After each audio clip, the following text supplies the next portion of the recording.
भैया तुझे शर्म नहीं आती? कल की तारीख में पैसे जमा करा देना, नहीं तो मकान खाली कर देना। एक्सक्यूज मी, आलिया और मूलाराम का घर यही है?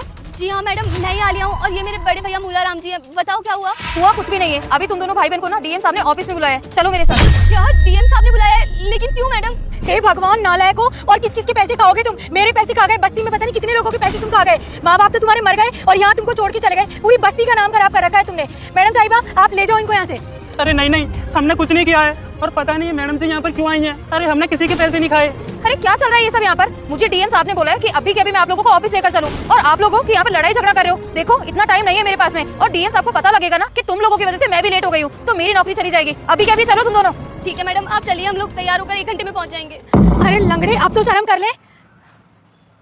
कोई बात नहीं भैया, आप चिंता मत करो, हम लोग चलकर आते हैं डीएम साहब के ऑफिस में। पता नहीं क्यों बुलाया। वीडियो आगे देखने से पहले तुम्हारी माँ की कसम है, जो इस वीडियो को एक लाइक और सब्सक्राइब करेगा उसकी ही माँ बचेगी। उन्होंने इतना बड़ा ऑफिस है ना डीएम साहब का, लेकिन मुझे तो समझ ही नहीं आ रहा उन्होंने आखिर हमें बुलाया क्यों है यहाँ पर। हाँ छोटी, तू ना बिल्कुल ठीक बोल रही है। अरे मेरे भी समझ में नहीं आ रहा आखिरकार डीएम साहब ने हमें यहाँ पर क्यों बुलाया है। और वैसे भी हमारे ऊपर ना इतनी सारी उधारी हो रही है, अगर डीएम साहब ने भी पैसे मांग लिए तो फिर हम क्या करेंगे? हमारे पास तो इतने पैसे भी नहीं है ताकि उन्हें दे सकें। हाँ भैया, अगर डीएम साहब ने पैसे मांग लिए तो कहाँ से देंगे हम लोगों ने पैसे? अब कहीं से तो देने पड़ेंगे ना।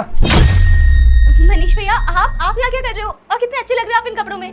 अरे सूट में मेरे को ना तुमने पहली बार देखा है। हाँ भैया, ये भी हो सकता है, ऐसे कपड़ों में पहली बार ही देख रही हूँ ना मैं आपको, वरना तो आप पजामा और वो टी शर्ट सही पहन के रखते थे हमेशा, और आज देखो कैसे सूट बूट में हो। लेकिन ये भी बहुत अच्छा हुआ कि आप ना हमें यहीं पर मिल गए। ये डीएम साहब का ही ऑफिस है ना? आपको पता है उन्होंने ना मुझे और मूलाराम भैया को अपने ऑफिस में बुलाया है। एक ना मैडम आई थी हमारी झुग्गी झोपड़ी में और हम दोनों को कहा कि तुम्हें ना तुरंत डीएम साहब ने अपने ऑफिस में बुलाया है। भैया हम दोनों ने तो कुछ किया भी नहीं। हाँ मानते हैं, थोड़ा बहुत ना हमको उधारी का पैसा चुकाना है। अब भैया काम इतना अच्छा चल नहीं पाता है कि उन लोगों को हम पैसा चुका पाए, लेकिन समझ नहीं आया डीएम साहब को किसने शिकायत कर दी हमारी। अगर उन्होंने हमसे पैसे मांग लिए ना तो हम लोग कहाँ से लेकर आएंगे भैया? बहुत डर लग रहा है हमें। लेकिन भैया सच बताऊं ना तो इस बात की बहुत खुशी हो रही है मुझे कि आप यहाँ पर मिल गए। अब आप ना सब कुछ संभाल लोगे। आप यहाँ डीएम साहब के ऑफिस में काम करते हो ना? अरे मैं कोई काम नहीं करता यहाँ पे, जबकि पता है जो डीएम साहब है ना वो भी तुम्हें बहुत अच्छे जानते हैं। और अगर तुम्हें पता चलेगा ना कि यहाँ का डीएम कौन है तो तुम दोनों ना देखना खुशी से नाचने लगोगे। अरे छोटी, तू क्या बोल रही है? मैं यहाँ पे कोई काम नहीं करता हूँ। और क्या बोल रही थी तू कि तुझसे डीएम साहब पैसे मांग लेंगे?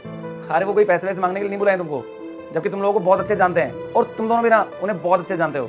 देखना जब तुम लोगों को पता चलेगा ना कि यहाँ का डीएम कौन है, तुम दोनों खुशी से नाचने लगोगे। लेकिन भैया हम कैसे नाचेंगे? हमारा तो पैर भी खराब है। छोटी बेशक नाच लेगी और आप बोल रहे हो कि डीएम साहब हमें जानते हैं। हमें कुछ समझ में नहीं आ रहा भैया, आखिर आप बोलना क्या चाहते हो? हम किसी को नहीं जानते और हमें डीएम साहब ने यहाँ पर क्यों बुलवाया है? हमें ना बहुत ज्यादा डर लग रहा है भैया। अरे डरने की कोई बात नहीं है यार। देखो जो यहाँ का डीएम है ना तुम्हारे घर का ही मेंबर है और जब तुम लोगों को उसका नाम मैं बताऊंगा ना तो सच में तुम्हें बहुत अच्छा लगेगा। अरे भैया बस भी करो, कितनी